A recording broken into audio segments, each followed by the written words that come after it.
What is up, YouTube? It's your boy TheWalk71, replaced day with a 4, and I am here with another WWE review for you guys. A WWE TLC 2017 review for you guys. I don't know what happened. I was looking at Twitter and all the memes concerning Kurt Angle from tonight. Anyways, let's get into the show. This is actually a pretty enjoyable show. It's one of the better Raw pay-per-views because we rarely get those nowadays. This was actually pretty good. I actually was able to stay awake, and I was actually able to enjoy the pay-per-view a lot. So let's talk about the pre-show of it. We had Sasha Banks versus Alicia Fox in the pre-show. And listen, I'm a Sasha Banks mark, but I'm going to be honest. I was playing GTA while the match was going on. It was in the background. I was hearing it. Apparently, I don't think anything important happened. Sasha Banks won with the bank statement. Boom. WWE doesn't know what they want to do with Sasha, so that's not good. Anyways, let's open up with the debut of Asuka as she takes on Emma, and what was a pretty good match. It was I think Emma was the perfect person to give Asuka, to let Asuka like kind of show off her stuff, what she can do in the ring, which, you know, all that kind of stuff. Asuka and Emma had a very good match at NXT, that won NXT, and I believe in London. It's like, yeah, I think it was NXT TakeOver London. They had a great match. It was like an opener, I think. It might have been the opener match, but this match was great. You had Asuka basically, you know, show off her stuff, but then Emma was able to show stuff that I forgot she even did, and then eventually gave Asuka her little comeback moment where she started hitting Emma again. And then eventually she started hitting all of her offense. And surprisingly, she hit all of her stuff from NXT, because you know how they dumb down people a little bit. No, she's still the same Asuka in terms of ring work, in my opinion. Also, Asuka got probably a huge crowd reaction. I didn't think on her first night she would get that. It would be a build up for it, but she got a giant pop. I'm sorry. It is kind of late. She got a giant pop, right, for this. In the match, she ended up making Emma tap out with the Asuka lot, and then Asuka celebrates her debut match. Now, I really hope this is one of the people from NXT WWE doesn't mess up. Last person they didn't mess up was Samoa Joe. Hopefully, she's gonna do great in NXT. She's gonna do great on Raw, basically, where she's gonna take the title from Alexa Bliss and never lose it forever. Basically, make her like the Empress, I guess. I don't know if they're gonna change her name from the Empress of Tomorrow to just the Empress or whatever, but if you can just keep Asuka this way, I think she'll be one of the people from NXT that actually is doing well on the main roster. Next thing we end up getting was an Elias segment. Oh my goodness, it was Elias Sampson, whatever you want to call him, knows how to get heat. He knows how to get people to hate him. So in NXT TLC was it Minneapolis, Minnesota? It was in Minnesota. Okay, cool. Guess who's from Minnesota? Prince. So, guess what Elias Sampson decides? I'm going to come out. He came out on stage playing his guitar. He was playing his guitar, and then he started to quote words from Prince. I believe it was the beginning of Let's Go Crazy, where, you know, Prince was like, "Dearly beloved, we are gathered here today to talk about a thing called life." And the crowd was booing him so much, and it's amazing because he's a heel. Because you barely get those reactions from heels where they are genuinely booed, because most heels aren't famous from the indies always get cheered no matter if they're heel or face. So something like this where natural heat comes, it's amazing. And something they did backstage on the pre-show, which was the one time I did pay attention, Kurt Angle and his quote-unquote son, Jason Jordan, were talking backstage, and he was saying how happy he is that his father's wrestling tonight. And then Elias Sampson is interrupted, basically, and he also had mentioned Prince, saying he felt the Prince inside of him. Or he said something like that. So they basically was talking crap, and he said something, and then Elias Sampson said, "At least I'll be on the show." So the whole entire time during these segments, the first one, Jason Jordan just started throwing a bunch of vegetables at him, you know, kind of just trying to quote unquote symbolize he's throwing out the trash. And then they go off stage. Then we get the next match. We got a cruiserweight match that I actually somehow found enjoyment in. The Brian Kendrick and Gentleman Jack Gallagher versus Cedric Alexander and Rich Swann. This match was incredible. Like, it's very rare that you get the crowd into a cruiserweight match in 2017. This match was everything I hoped and more almost. Cedric Alexander, please, whenever you get a chance, get him out of that cruiserweight division and put him in the mid card or put him on TV. Cedric Alexander is too talented to be doing this. Like, he's amazing. The stuff he's doing in the ring is incredible. Cedric Alexander needs to get out of the cruiserweight division. But the match itself, like I said, it was enjoyable. If you know what to expect from a cruiserweight match, it was high flying. You got a little technical stuff though with Brian Kendrick and Jack Gallagher, because you know Jack Gallagher somehow turned heel. Then you had Rich Swann and Cedric Alexander basically do the high flying stuff. It was one amazing spot where everything is just happening, right? Cedric Alexander takes out Brian Kendrick and Jack Gallagher. So then he's about to go for his little his little high fly move to the outside. Brian Kendrick catches his leg. My man's Rich Swann jumps off of the stairs, does a 450 splash onto Brian Kendrick as he's standing. Then Jack Gallagher tried to get in there. Cedric Alexander kicked him out of the ring and then went for his move, you know, the over the top thing, over the top rope thing. I don't know exactly what you call it. He did it and put him back into the ring. But the best part of the match was the ending of it, where everything just, oh my goodness. So you had Brian Kendrick Jack Gallagher took out Rich Swann. No, it was Brian Kendrick, because he went for like a Northern Lights suplex on Rich Swann because he was trying to go for like some kind of DDT, and he did that. He was out of it. They took out Jack Gallagher. Cedric Alexander did. Then Brian Kendrick put him in the captain's hook. But eventually Cedric Alexander got out of it, turned it into a pin. Kendrick put it back into a captain's hook. Then Rich Swann comes from out of nowhere, hits a Phoenix splash on top of Brian Kendrick, right? And they're doing that. Gentleman Jack Gallagher gets into the ring. By the way, I forgot to mention he has a new theme song. He gets in the ring, right? Rich Swann hits a super kick. Jack Gallagher hits his signature headbutt. They both are out of the ring. And my boy Cedric Alexander hits the lumbar check on Brian Kendrick.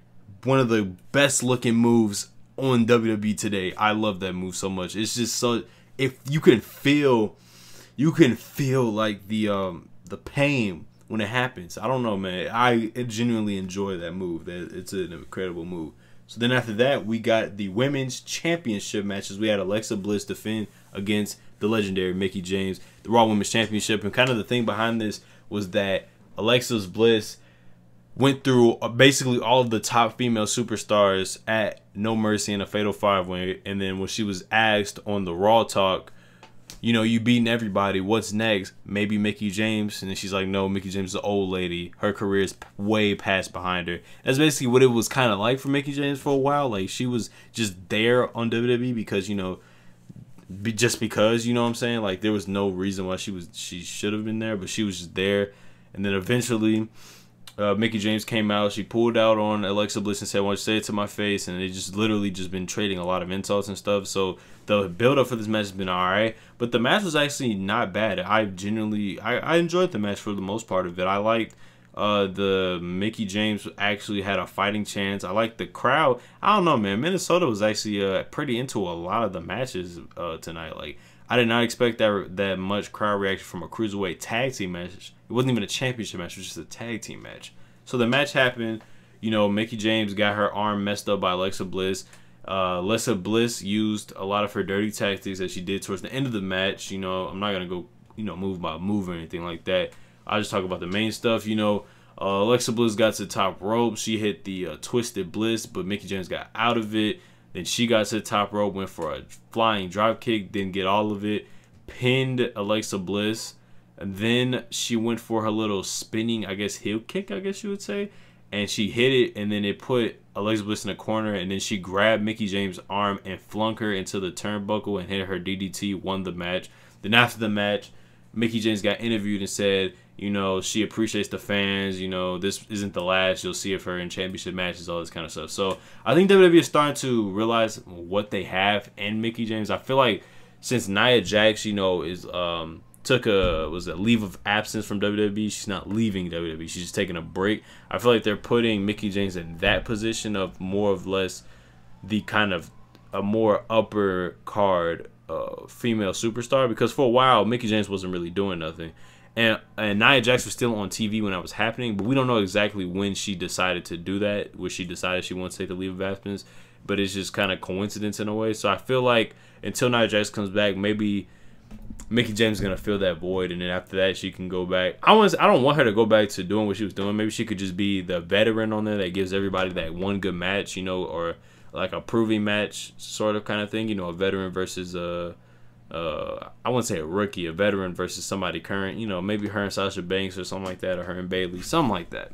Or her and Asuka, maybe. You know what I'm saying? Just like, you know how Asuka's quote unquote the rookie of the main roster, she can go past the veteran of Mickie James, even though that match was pretty much advertised on like pay-per-view, but you know, whatever. So the next match we end up getting, according to the notes, was a second Elias Sampson segment.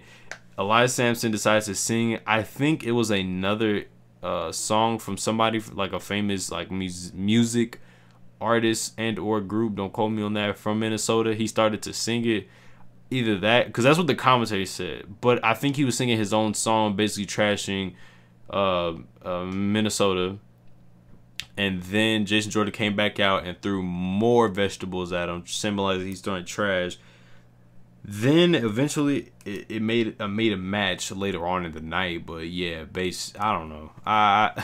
Honestly, I don't know what the direction of this feud is, but these Elias Sampson segments have been pretty clean, where he just trashes people's cities while he's singing. It's kind of lit. So the next match we ended up getting was the Cruiserweight Championship match. We had Kalisto versus Enzo Amore. This match was alright. I mean, what do you expect? I mean, you know, Enzo Amore is not the best wrestler, but he always has his voice. And the funny part about this match is that he didn't have his voice. He lost his voice. He had a raspy voice, and he still cut an Enzo Amore promo. And this is to show how much of sheep WWE fans are. They are really stupid. Like, I'm sorry. Some WWE fans, not all of you. Some of you are just dumb. In the sense of, Enzo Amore is a heel, right? You're supposed to boo him. I get that. Not a lot of people, not everybody's going to boo the bad guy. I always cheer for AJ Styles when he was heel because I'm a fan of AJ Styles. But the thing with Enzo Amore is he blatantly called everybody trash, that the fans garbage. And when he won the title, everybody was cheering for him. I don't understand that. When I wouldn't cheer for somebody if they called me trash. Like come on now. Unless it's like AJ Styles, then that's fine. I don't care. So the match itself, it was a standard cruiserweight match. It wasn't spectacular, it just happened. You know, man, I really wish Neville was still in WWE, because apparently the writing's on the wall. Honestly, I think he's gonna leave WWE. I don't want it to happen. I would rather Neville leave the cruiserweight division as a whole and just be his own man. I don't want to sound all head ass about it and just say send him to SmackDown, but please send him to SmackDown. I feel like he would fit there, you know, because you have a lot more people will get. Somebody like him might get a better opportunity there than all the commotion and everything that happens on Monday Night Raw. But anyways, back to this. The match wasn't spectacular. Enzo Amore won with the defeat after thumbing Kalisto in the eye. Honestly, I would rather have Enzo Amore as champion than Kalisto, because since Kalisto's been champion, he has done nothing but nothing. He's done legit nothing. He's been cutting WWE 2K18 promo engine promos, if you know what I mean. He's not been cutting good promos, lucha things and all that kind of stuff. You know, it was one part I think he said he was going to win the Cruiserweight Championship, but he was the Cruiserweight Champion, which don't make sense. And honestly, Enzo Amore, as a heel right now, he's breathed a new life into the Cruiserweight division just by his character alone. I'm not saying his wrestling ability is, but his character alone has kind of brought a little more interesting 205 Live, but also his heel character has really worked, because the person he portrays on TV is him behind the scenes, and the way he is, he just screams heel. He's like kind of like the guy who hangs out with all the famous people. He wears all expensive clothes, as he wore a Gucci headband and all this kind of stuff. He has all this money. It would make sense for him to be a heel and flash it in front of everybody and say, I'm better than you, than him to be a good guy and just do whatever he was doing. So I do like this new Enzo Amore heel thing, and I would rather have him as the champion than Kalisto. Even though Kalisto won because Neville didn't want a job to Enzo Amore, and they wanted to honor Eddie Guerrero. So after that, we got probably my match of the night, I say. Demon Finn Balor versus the phenomenal AJ Styles in a match for the ages. This is a dream match. Now, this match and the main event were all changed because, you know, Monday Night Raw, the superstars on Raw, 3 to 4 people there have contracted some kind of viral disease. They said it was either viral meningitis or the mumps. And I haven't heard of that, like, sickness since, like, forever. Like, I know my mom had it when she was a child. I've never had it, but okay, I guess the bubonic plague is coming back as well, right? Anyways, I hope it doesn't. I really do. I think people are clean enough not to create another bubonic plague. I would hope so. But anyways, yeah, the match was sensational. It was everything. AJ Styles came in, you know, because we don't care about brand splits, even though they explained it that Kurt Angle somehow managed, while also being announced for a match, he also managed to call Dan Bryan and say, hey, let me get AJ Styles. He's like, all right, bet. All right, so the match happened on short notice because Bray Wyatt has the mumps or viral meningitis. And this match is supposed to be Demon Finn Balor versus Sister Abigail Bray Wyatt. Basically, Bray Wyatt was going to cross-dress as a woman. I don't know what WWE does. Anyways, the match was incredible. We got a side of Finn Balor that I really haven't seen a lot of. We're starting to get this. What I'm starting to notice is that we're starting to get a more aggressive Finn Balor when he is the Demon. At SummerSlam, you saw we got more aggression out of Finn Balor. He was doing more aggressive things that the regular Finn Balor doesn't do. In this match, he started to do a lot more stuff. He was like punching AJ Styles aggressively, throwing him into the barricade, trying to really just kill AJ Styles. And AJ Styles is AJ Styles, so he's going to do what he do. And the match was amazing. You know, Finn Balor, I don't know. It's like when he's the regular Finn Balor, he can perform a good match every now and then, but it's sort of rare. But when he's the Demon now, I'm not saying all the time, just like recently, he's starting to differentiate. I don't even know how to say that word. He's starting to I'm not gonna do this. I'm not gonna embarrass myself. I already did, but I'm not gonna do it. He's trying to differ himself from the Demon and his regular persona. And basically, he almost sort of kind of wrestled like a heel. Like, he was very dominant in this match. Like, AJ Styles got a lot of his stuff in, don't get me wrong. He got in a lot of forearm hits, you know. He picked up Finn Balor and ran him over the announce table like he was tackling him or something.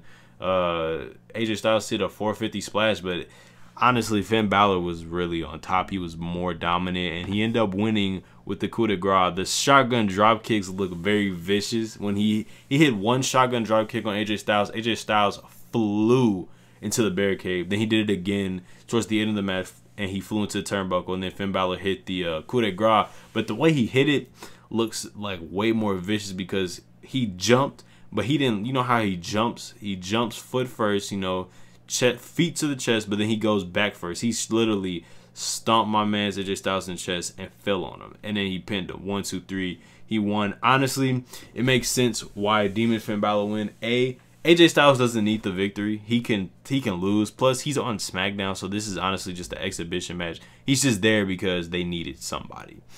Finn Balor, as the Demon, is undefeated on main roster TV, even though he lost to Samoa Joe at NXT. But anyways, that never happened apparently.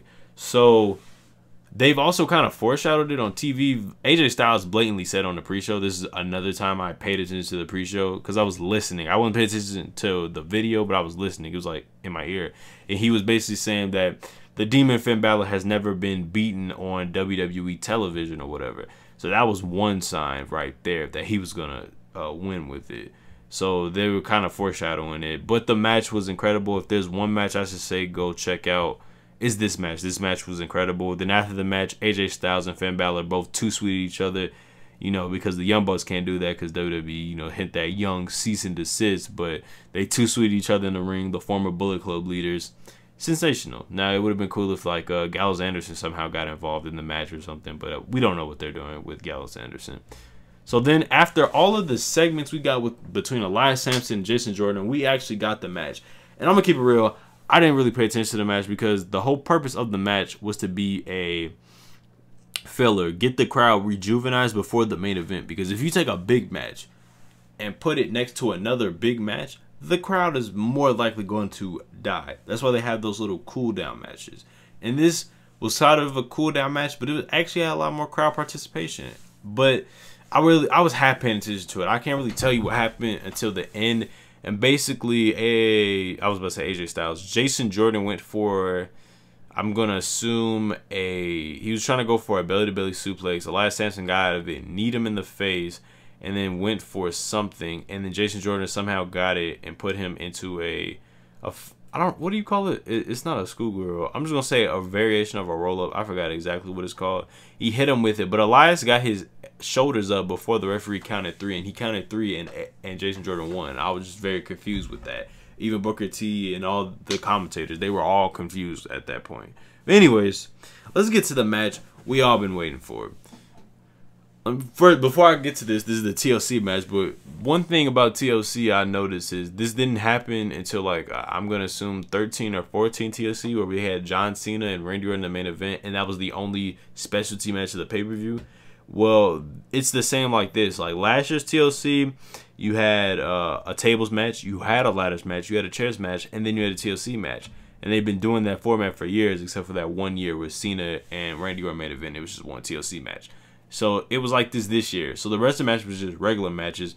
I wonder how much the pay-per-view would have been if it were a ladder match, maybe for the women's title, maybe a tables match for the... Nah, the way these matches are set up, I don't think you could do that stipulation. But anyways, you had the Shield, quote-unquote, the Shield, with Kurt Angle. No Roman Reigns because he also was suffering from that viral meningitis, mumps, bubonic plague disease, whatever you want to call it. He also was suffering it. So they injected Kurt Angle into it. And honestly, the match was good. Oh, let me talk about who's against it. But I want to give my opinions on the whole Kurt Angle thing. So it was them versus Kane, The Bar, Sheamus and Cesaro, The Miz, and Braun Strowman. Kane came back Monday night to attack Roman Reigns, quote unquote, you know, to avenge his brother because, you know, Roman Reigns has been talking that stuff, saying it's his yard now. He owns the Undertaker, all this kind of crap. So he came back, put himself in the match. It was now a 5-on-3 match. And this match was everything you wanted out of a TLC match without it being a ladder match. Hell breaking loose, basically. Hell breaking loose. So Kurt Angle, first of all, let me get to the Kurt Angle thing. Honestly, I would rather have Kurt Angle come back, have his first match back in WWE at a Mania, because Kurt Angle is a big name and he should have his matches at big shows, you know, big on big, you know what I'm saying? But this match was actually good. I got to see stuff out of Kurt Angle I didn't think he was gonna do. The suplexes and the angle slam. He basically was Brock Lesnar, but he can do it in this kind of match. Now, if it was a one-on-one match he was doing that, I would have kind of been... but that was also kind of Kurt Angle's gimmick as well. Back in like 06, he was like the wrestling machine. He just suplexed the crap out of everybody. Like, what was it? I think it was WrestleMania 22. He suplexed Rey Mysterio and Randy Orton at the exact same time. Like, all connected, suplex motherfuckers. That's where Brock Lesnar got his current gimmick from. It's from Kurt Angle. But Kurt Angle could pull it off. Anyways, the match was crazy. Kurt Angle, first of all, my man's pulled up in a Shield attire. There was a backstage segment where Dean and Seth gave him a vest. He pulled up in the Shield attire. They look clean. Kurt Angle ain't never looked so happy in his life. He was so happy to be in that match. It was hilarious. Somebody had mentioned on Twitter it was like a Make-A-Wish kid being able to hang out with the people he wanted. He wanted to. Like, he was so happy. So they got to that match. The Shield, the quote-unquote Shield, grabbed chairs and just started beating the crap out of everybody. Total domination at first. Then they got to a point where they took the two giants out of the match early, Braun and Kane, by putting them through tables by having Seth and Dean climb ladders. Kurt Angle had them climb ladders and jump through a table. So then after that, Kurt Angle got back in the ring and turned into TNA Kurt Angle. Suplex. It was like a suplex. And then I think he was about to go for an angle slam or something, and then he got jumped again Braun Strowman came in. Oh, no. He suplexed everybody. Then Kane rolls up. You know how Kane does his little raise up gimmick, you know, when you think he's dead, but he really isn't. Rolls up, looked at Kurt Angle, got in the ring. Kurt Angle was like, yeah, come on, fam, come on. I think Braun Strowman was still out. He said, come on, fam. And then he was trying to suplex Kurt Angle. Kane said, F all that, hits him with the big boot. Then somehow we got to wait to transition where Braun Strowman was able to get Kurt Angle. I think he was trying to do something. And then he slammed Kurt Angle through the table with the running power slam. And I cringe because you know the stuff Kurt Angle has went through in wrestling. Broken necks, broken, backs, knees, all that kind of stuff. So you think if you're going to have Kurt Angle come back in a match, not have it be one of WWE's brutal matches, which is a TLC match. But anyways, put him through it. If he was selling it, which I hope he was, he sold it pretty well. You thought Kurt Angle was kind of dead because they had the doctors come. They were acting like this man Kurt Angle was dead. He ended up getting carried out of the arena by the officials. Booker T on commentary was very brilliant, calling Kurt Angle stupid because, you know, Kurt Angle took an opportunity from somebody from the back to be in the match. Then Kurt Angle is a businessman now. And, you know, he's the Raw GM. He has to, you know, lead by example. He can't be doing this kind of crazy stuff. But then again, last pay-per-view, we had SmackDown's commissioner just competing a Hell in a Cell match and jumped off the top of the cell through an announce table. So I guess anything can happen. But that had a purpose. This really doesn't. So after that, it was basically 2-on-5. And basically, Shield got their ass beat. For a minute, they was getting destroyed by everybody. It got to a point, they were beating each other up. Then there started to become little dissension in the group. Braun Strowman, what did he do? I think Kane accidentally hit Braun Strowman with the chair, and then Braun Strowman pushed Kane out the way. Then Miz basically was the centerpiece of everything. He was basically trying to stop everybody from doing all, like trying to descend basically and, you know, mess the match up, which we learned doesn't work. So they ended up beating the crap out of each other. Then they took it to the stage. This is where it started to get really good. I'm trying to think of anything else like crazy that happened, but yeah, this is where it started getting lit, is when they got to the stage. So they got to the stage, and then the Miz brought out a garbage truck because a promo earlier said he's gonna be taking out the trash with them. So he brought out a garbage truck. Then they start beating up the Shield again. The Shield tries to come back. They tried to suplex Kane through a table, but it didn't work because I believe Braun Strowman or the Miz stopped it. Then they started, basically everybody started taking each other out. Let's see, Sheamus and Cesaro, they basically put the Shield in the trash can too. The trash truck, I should say.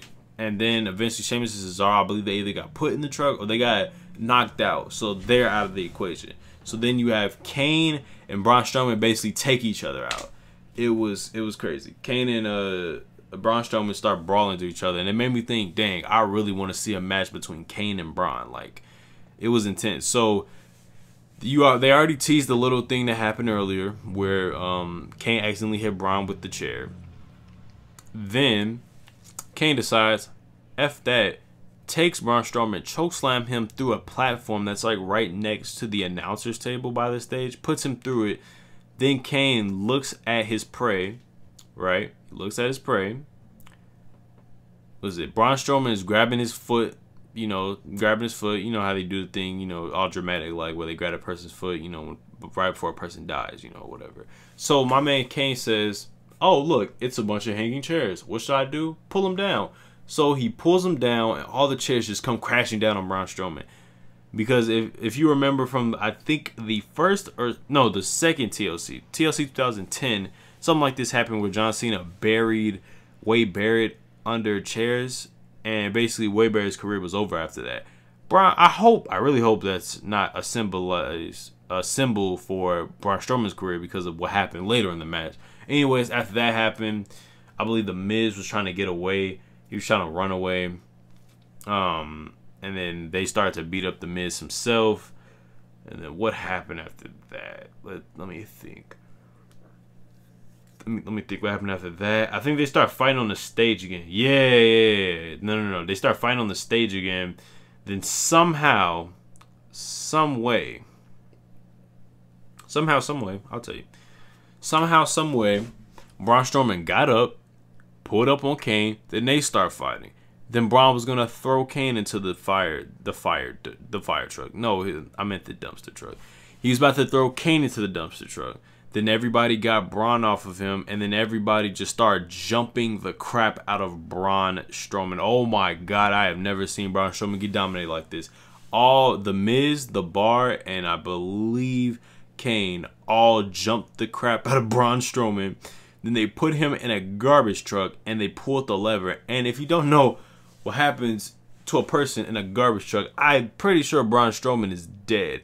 Because if you put a person in a garbage truck and you pull the lever for the thing to come, it crushes up the garbage, I believe. I don't know. I'm not a garbage nihilist. I don't know about that. I'm just predicting what I think would happen. And they went over the top by making noises like with the Tron or whatever so you could hear it. And yeah, so Braun Strowman's dead. The truck pulled off. So now it turned into a 4-on-3 match. Or 4-on-2 because Kurt Angle didn't come out yet. So what happened after that, I say? More brawling happens. I believe Dean and Seth went through a table because, you know, that's what happens. And then it got to a point where Miz started to run from them, and then they started to beat him up.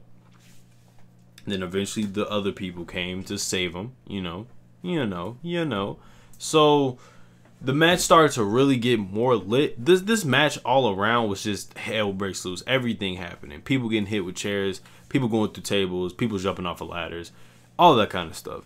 So after that, they ended up beating up the Shield again. It turned into a 4-on-2 match. Everybody was getting the crap beat out of them. When I mean everybody, I mean the Shield. Dean Ambrose and Seth Rollins was getting the crap beat out of them. You felt sorry for them. You felt really bad for them. They was trying to fight it off. They got beat up. Then eventually they came back. They took out Kane with a spear of their own. Like Seth and Dean speared Kane through a thing, through the barricade. Then you hear the beat drop, dun dun dun dun dun dun dun dun dun, and then Kurt Angle came out, somehow moving normal as if he didn't just go through a table, as if he didn't get slammed by a 400+ pound man through a table. Anyways, he walks out, suplexes Cesaro. No, he didn't suplex Cesaro. He did a back body drop on Cesaro. Cesaro was flying high on that stage.